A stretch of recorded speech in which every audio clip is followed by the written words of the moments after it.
আমরা পরিবর্তনের মন মানসিকতা নিয়েই বসছি, অন্তত এতটুকু নিয়ত আছে। এখন বাকিটা সৃষ্টিকর্তাদের সহায় এখন আমরা ইনশাল্লাহ পরিবর্তন আনবো। কারণ মানুষের, আমি সব জায়গায় তো এখানকার লোকজন খুবই আন্তরিক, তবে অনেক আগের যে একটা ছিল, সে রিপোর্ট ছিল, সে ধরনের এখন কিছুই নাই। মানুষগুলো খুব আন্তরিক, শান্তিপ্রিয়। অন্যান্য জেলা থেকে মানে এখানে আইন শৃঙ্খলা থেকে শুরু করে এবং সামাজিক বন্ডেজ তারা বলেছে যে খুবই আন্তরিক। এটাতে কিন্তু চুয়াডাঙ্গা 1 নম্বরে এবং কোয়ালিটি অনেক ভালো। এখানে আমাদের যে প্রোডাকশন হয় সেটার পরিমাণ অনেক বেশি। মাটিটা ওই ধরনের উপযোগী, মাটি এবং আবহাওয়া দুইটাই এটার জন্য খুব বেশি উপযোগী স্যার। তো চুয়াডাঙ্গার আসলে অনেক বিষয় রয়েছে গর্ব করার মতো। প্রথম রাজধানী, এখানে ব্ল্যাক বেঙ্গল গোট আমাদের সারা দুনিয়ার পরিচিত, যে চুয়াডাঙ্গার ব্ল্যাক বেঙ্গল গোট, সেই মাংসটা আপনি ইতিমধ্যে খেয়েছেন দু একবার এবং খুবই সুস্বাদু। এই জিনিস কিন্তু আমরা বাংলাদেশের অন্য কোথাও পাবো না, হয়তো মানে আমাদের আশেপাশের জেলাগুলোতে রয়েছে, ঝিনাইদহে আছে, মেহেরপুরে আছে, আর চুয়াডাঙ্গাতে আছে, কুষ্টিয়াতে কিছুটা পাওয়া যায়। তো এই অনেক বিষয় রয়েছে, সেখানে আমরা যদি স্যার অ্যাটেনশন দিতে পারি, বিশেষ করে ব্ল্যাক বেঙ্গল গোট থেকে শুরু করে আমাদের চুয়াডাঙ্গার যে ঐতিহ্য, সেই বিষয়গুলোতে আমরা অ্যাটেনশন দিতে পারলে স্যার চুয়াডাঙ্গাতে কিন্তু অন্যভাবে সারা বাংলাদেশে আরো উপস্থাপনের সুযোগ রয়েছে। উন্নয়নের নামে প্রহসন হয়েছে আমাদের সাথে। আসলে কত উন্নয়নের কথা বলা হয়েছে, কিন্তু বাস্তবতায় চুয়াডাঙ্গাবাসী কোনো উন্নয়নই পায়নি। আপনি দেখেছেন একটা বৃহৎ রেলওয়ে ওভারপাস নির্মাণের কাজ চলছে, চুয়াডাঙ্গার জন্য বৃহৎ আমরা বলতেই পারি।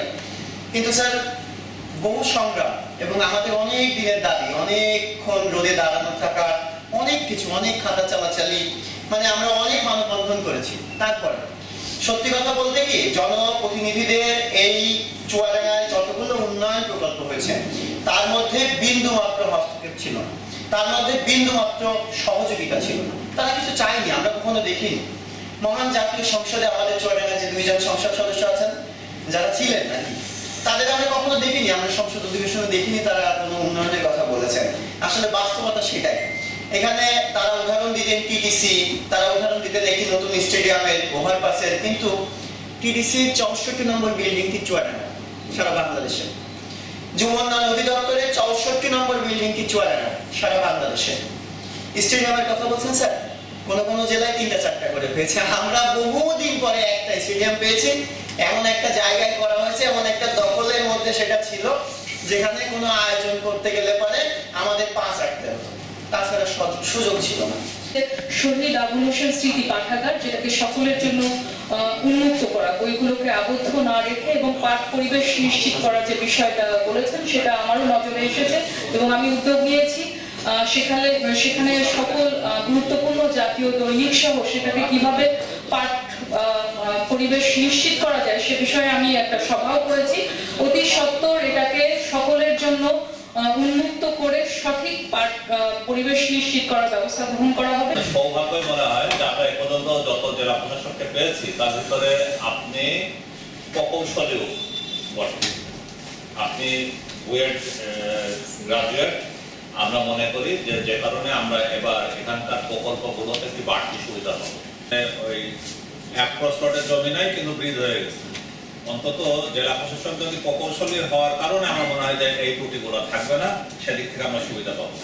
আপনি 2টা স্কুলের সভাপতি, ভিটা হাই স্কুল এবং গার্লস স্কুল। আমাদের একটা বড় মাঠ আছে, আপনি যদি আপনার বাসার থেকে ছাদের উপরে দাঁড়ান তাহলে মাঠটা দেখতে পাবেন। বিকেলবেলায় আমি একটু অনুরোধ করবো আপনাকে ছাদের উপরে দাঁড়িয়ে মাঠটা দেখার, যে মাঠে খেলা হয় না কি হয়। এই মাঠগুলো আমরা ছোটবেলাতে খেলাধুলা করেছি। আমার মনে হয় যে এই স্কুল দুটো যদি লেখাপড়া এবং গেম টিচার যারা আছে তাদেরকে যদি খেলাধুলার ব্যাপারে উদ্যোগী করা যায়, তাহলে মাদকের থেকে আমরা অনেকটা রেহাই পাবো। শিল্পকলা একাডেমি দীর্ঘদিন ধরে একটা স্থবির অবস্থার মধ্যে আছে, নির্বাচন নেই। যদি সাংস্কৃতিক চর্চা, খেলাধুলা এগুলো আমরা অ্যাক্টিভ হতে পারি, তাহলে পরে আমার মনে হয় যে মাদকের প্রভাব থেকে আমরা অনেকটা বেরোতে পারবো। আমাদের চুয়াডাঙ্গার লাইফলাইন হচ্ছে নদী, মাথাভাঙা। আমরা এতটাই কি বলবো সচেতন যে সারা শহরের আমরা ড্রেনের পানি নিয়ে যে নদীতে ফেলছি। নিয়ে ঠিকাদারকে শর্ত মোতাবেক সড়ক আবার নতুন করে দেওয়ার কথা বলবেন। কিন্তু পরের ফোনে আমরা ফোন পেলাম, আমরা কত দেখলাম যে বলা হলো যে জেলা প্রশাসক সাহেব, ডিসি সাহেব, আপনি সড়ক নিয়ে বেশি বেশি ভাবলে আপনাকে কিন্তু আমাকে ভাবতে হবে। তো এইরকম পরিস্থিতিতে মানুষ, আমরা জেলা প্রশাসক মহোদয়দেরকে দেখেছি যে এইরকম পরিস্থিতির মধ্যে পড়ে আসলে তিনি যেটা করতে চেয়েছিলেন সেটা পারেননি। আমি মনে করি যে ওই জেলা প্রশাসক হয়তো ওই সময় পারেননি ওই কথাটি বলতে, যে আমি যেটা চাচ্ছিলাম সেটা পারলাম না। তা আমি মনে করি যে রক্তের বিনিময়ে আমরা যে পরিবেশ পেয়েছি এবং সেই পরিবেশের প্রেক্ষিতে যে একজন বিচক্ষণ জেলা প্রশাসক হিসাবেই আমরা পেয়েছি, কারণ তিনি একজন প্রকৌশলী এবং বুয়েটে পড়া একজন প্রকৌশলী, সিভিল ইঞ্জিনিয়ার, মেধাবী এবং মেধাবীদের মেধাবী। আমি মনে করি যে তিনি অন্তত ওই রকম কোনো বাধার মধ্যে পড়লে এই চুয়াডাঙ্গা সকল সাংবাদিকদের ডেকে নিয়ে এসে বলবেন যে আমি এই কারণে এই কাজটা করতে পারলাম না, আমার এই দেশের যে জায়গায় পদহীন হোক আমি চলে যাব, আপনাদের সাথে থাকবো। আমাদের জেলায় যে সাব রেজিস্ট্রি অফিসগুলো আছে এগুলো তো প্রকাশ্য, তারপর দুর্নীতির পাসপোর্ট অফিস, ব্যাংক অফিস, যে এইসব অফিসগুলো সহ যে অফিসগুলোতে মানে সেবা মূল্য নির্ধারণ করা আছে, আমার দায়িত্বে সেই অনুরোধ থাকবে ওই অফিসগুলোর সামনে সিটিজেন চার্টারের পাশাপাশি সেবা মূল্যটা উল্লেখ করে, যাতে ওইখানে উপকারভোগীরা যে বলতে পারে যে কত টাকার বিনিময়ে কত টাকা কোন সেবা নেওয়া যায়। চিত্রটা খুব খারাপ। চুয়াডাঙ্গা হাসপাতাল নিয়ে আমার বন্ধুরা বলেননি, জানেন সবাই, কিন্তু তাৎক্ষণিকভাবে আসলে মনে হয়নি বোধহয়। চুয়াডাঙ্গা সদর হাসপাতাল আমি অনুরোধ করবো স্যার, আপনি একদিন একটু ঘুরে দেখবেন কি অবর্ণনীয় ব্যাপার সেখানে। এটা অবশ্য মানে সামাল দেওয়া একটু কঠিন, তার কারণ পর্যাপ্ত লোক বললেই এই হাসপাতালকে 50 শয্যা থেকে 2003 সালে 100 শয্যায় উন্নীত করা হয়েছে, কিন্তু লোকবল এখনো 250 শয্যা, হ্যাঁ পরে 250 শয্যা, কিন্তু সেই লোকবল বাড়েনি। আর পরিষ্কার পরিচ্ছন্ন কোনো ক্রমে রাখা সম্ভব হয় না। আমি হাসপাতালে গিয়ে দেখেছি যদি কোনো ওয়ার্ডে 2টি ফ্যান থাকে অবধারিতভাবে একটি নষ্ট। তো আমি আরও সাহেবকে বলেছিলাম যে হাসপাতালের ফ্যানগুলো এই গরমের ভিতরে মানুষের কষ্ট হয়, এগুলো ঠিক করা হয় না কেন? তো উনি বলেছেন যে হয়তো 10 বছর আগে সুইচ অন করা হয়েছে আর অন হয়নি। তো সেই ব্রিটিশ আমলে তৈরি একটি শিল্প কমপ্লেক্স দর্শনাতে আছে, যেটি আজকে দুর্নীতির ভারে নিমজ্জিত। শিল্প কারখানা কেরোয়ান কোম্পানি একটি শিল্প কমপ্লেক্স, স্যার কেরোয়ান কোম্পানি 1958 সালে প্রতিষ্ঠিত। সেই কারখানাটি কিভাবে ধ্বংস করা যায়, ওই জায়গার স্থানীয় এমপি যিনি ছিলেন তিনি সহ ম্যানেজমেন্ট, সিবিএ, তারা সেই প্রতিষ্ঠানটাকে একেবারেই, চিনি কারখানার অবস্থাও খারাপ, তারপরে যে ডিস্টিলারি, যে ডিস্ট্রিক্ট কারখানা সেটার অবস্থাও খারাপ করে দিচ্ছে, মানে সব মিলে ওষুধ কারখানাটা বন্ধ হয়ে গেছে। তো সেই প্রতিষ্ঠানটার দিকে আপনি জেলার অভিভাবক হিসেবে একটু দৃষ্টি দিবেন, যাতে সেই শিল্পটা আমরা বাঁচিয়ে রাখতে পারি। এর পাশাপাশি দর্শনা থেকে ভারতের সাথে স্থলবন্দর তৈরি হবে, যেটি নিয়ে আমি কাজ করছি 2016 সাল থেকে। আমি আপনাকে আপডেট জানিয়েছি, এখন জমি অধিগ্রহণের পর্যায়ে চলে এসেছে, সার্বিক সহযোগিতা আপনার পাবো এবং দর্শনা হবে এই জেলা তথা এই অঞ্চলের অর্থনীতির হাব। আমাদের পাড়া মহল্লায় আপনি দেখবেন, ঘুরবেন, দেখবেন যে প্রতিটা পাড়ার ভিতরে ইট, বালু এই সমস্ত রেখে মানুষের চলাচলের প্রতিবন্ধকতা তৈরি হচ্ছে এবং ড্রেনের উপরে অনেকে মালামাল রেখে প্রতিবন্ধকতা তৈরি। এগুলো আমরা একাধিকবার এর আগে মিটিং এ বলেছি, কোনো কাজের কাজ কিন্তু হয়নি। আপনার এই বাউন্ডারির ভিতরে একটা অফিস আছে, সেই অফিসটা এই জেলার জন্য একেবারে মানে একটা বিপদের একটা বড় একটা কারণ। আমি গত বছর আমার মোটরসাইকেল ট্যাক্স টোকেন হারিয়ে ফেলেছিলাম, আমাকে বলা হলো ডুপ্লিকেট নিতে 23 টাকা লাগবে। আমি 23 টাকা ব্যাংকে জমা দিয়ে ওখানে গেলাম, যাওয়ার পরে আমার বললো যে 500 টাকা লাগবে। কি ধরনের 500 টাকা লাগবে?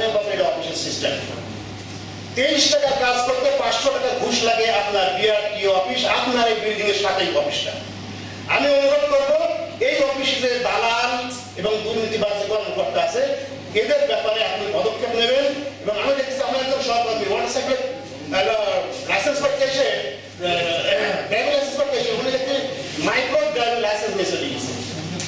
আমি জিজ্ঞেস করলাম এটা কিভাবে সম্ভব? তো আমার বললো যে শোনেন 2000 টাকা দিলে মাইক্রো আমরা লাইসেন্স দিতে হবে। আমাদের Begampur union, Haori union, Barnapar, Krishnapur union 15 বছর ধরে আছে। সেখানে চেয়ারম্যান 2-3 মারা গেছে, তারপরেও মেম্বাররা দায়িত্ব পালন করছে। আজব ব্যাপার। তো সেটা আমি আপনাদের কাছে আর কত অনুরোধ করবো জানি না। চুয়াডাঙ্গা একটি কৃষি প্রধান জেলা, কৃষি এই জেলার প্রধান এবং মূল উৎপাদিকা শক্তি।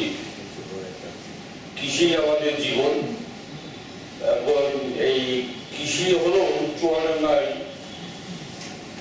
খুব উন্নত মানের ভালো ফলন আলুতে হয়।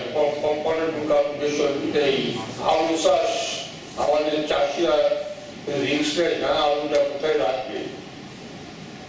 আলু উৎপাদন করে ক্ষেতের থেকে তুলে যে ওখানে রেখে দেওয়া যায় না। আমাদের এখানে সরকারি বেসরকারি পর্যায়ে কোনো সেক্টরই কোনো হিমালয়।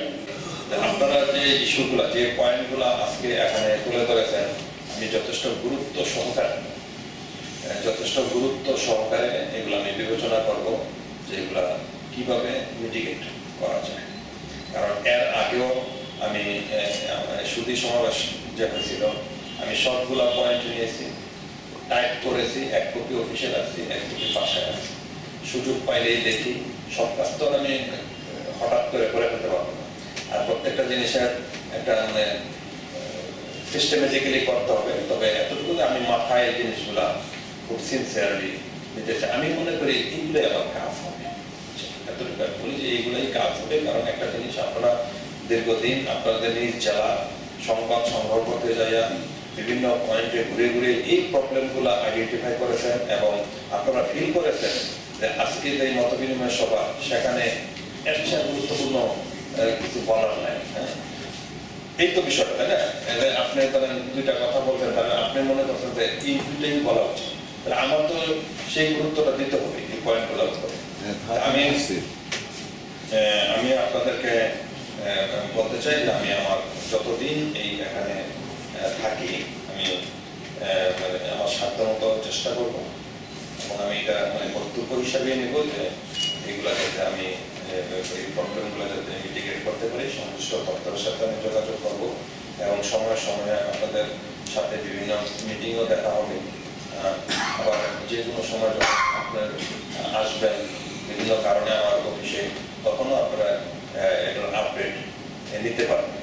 অ্যাটলিস্ট যদি নাও পারি এটা বলতে পারবো যে হ্যাঁ আমি তো এতটুকু পর্যন্ত করতে পুরাটা এখনো সারি নেই, তাও তো একটা আপডেট কথা, ঠিক না? তো এই সহযোগিতাটা থাকবে। আর যে জিনিসটা বলছেন যে তথ্য প্রদানের ক্ষেত্রে এগুলো আমাদের স্বচ্ছতা থাকবে এবং দেখেন একটু পরিবর্তন আমরা আসি কিনা, কথা বলছেন। এই সহযোগিতাটা থাকবে। আর যে জিনিসটা বলছেন যে তথ্য প্রদানের ক্ষেত্রে এগুলো আমাদের স্বচ্ছতা থাকবে এবং দেখেন একটু পরিবর্তন আমরা আসি কিনা, কথা বলছেন।